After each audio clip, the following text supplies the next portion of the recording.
সন্মুখত কাৰ্যালয়ৰ সন্মুখত যি আমাৰ এই 10 বিলেচিপাৰা সমষ্টিৰ কোনে চুকে যি বিজেপিৰ ভেৰনীয়া গুণ্ডা দি নাম কৰ্তন কৰি আছে, সাধাৰণ মানুহক হাৰাশাস্তি কৰি আছে। তাৰ কাৰণে আমি আজি CDC কাৰ্যালয়ৰ সন্মুখত ধৰ্ণা কাৰ্যসূচী আৰম্ভ কৰিছোঁ। আৰু যদি আমাৰ সেই মানুহখিনিক যদি হাৰাশাস্তি কৰি থাকে এনেকৈ, এই মানুহখিনিক যদি ভোটাধিকাৰ ঘূৰাই নিদিয়ে, তেনেহ'লে অনাগত দিনত আমি ৰোড জাম কৰিবলৈ বাধ্য হ'ম, জংগী আন্দোলন কৰিবলৈ বাধ্য হ'ম। কাৰণ এই বিজেপি চৰকাৰে আজি অকল বাছি বাছি মাইনৰিটি মানুহক টাৰ্গেট কৰি কৰি নিৰীহ মানুহখিনিক আজি ভোটৰ লিষ্টৰ পৰা নাম কৰ্তন কৰিছে।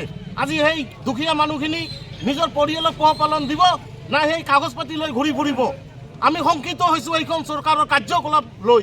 আমি দুখ প্ৰকাশ কৰিছোঁ যে আজি আমি মাইনৰিটি মানুহক জীৱ জন্তুতকৈ অদম হৈ গৈছোঁ। চৰকাৰে আমাক কোনো গুৰুত্ব দিয়া নাই। আমি খিলঞ্জীয়া মানুহ হয়, তাতকৈ ডাঙৰ কথা হ'ল আমি ভাৰতীয় নাগৰিক হয়। এই ভাৰতীয় নাগৰিকক ৰক্ষণাবেক্ষণ নিদি আমাক যি বুলডোজ কৰিব বিচাৰিছে এই বিজেপি চৰকাৰ, ভোট চৰকাৰ এইখন চৰকাৰক আমি সকীয়াই দিছোঁ। অনাগত দিনত যাতে আমাক ইয়াতকৈ ভয়াৱহ পৰিস্থিতি বা জংগী আন্দোলন কৰিবলৈ বাধ্য নকৰে, তাৰ কাৰণে মই সকীয়াই দিছোঁ। অনাগত দিনত যদি কিবা অঘটন ঘটনাৰ পৰিস্থিতিৰ সন্মুখীন হ'ব লগা হয়, ইয়াৰ বাবে গোটেই অসম চৰকাৰে দায়ী হ'ব।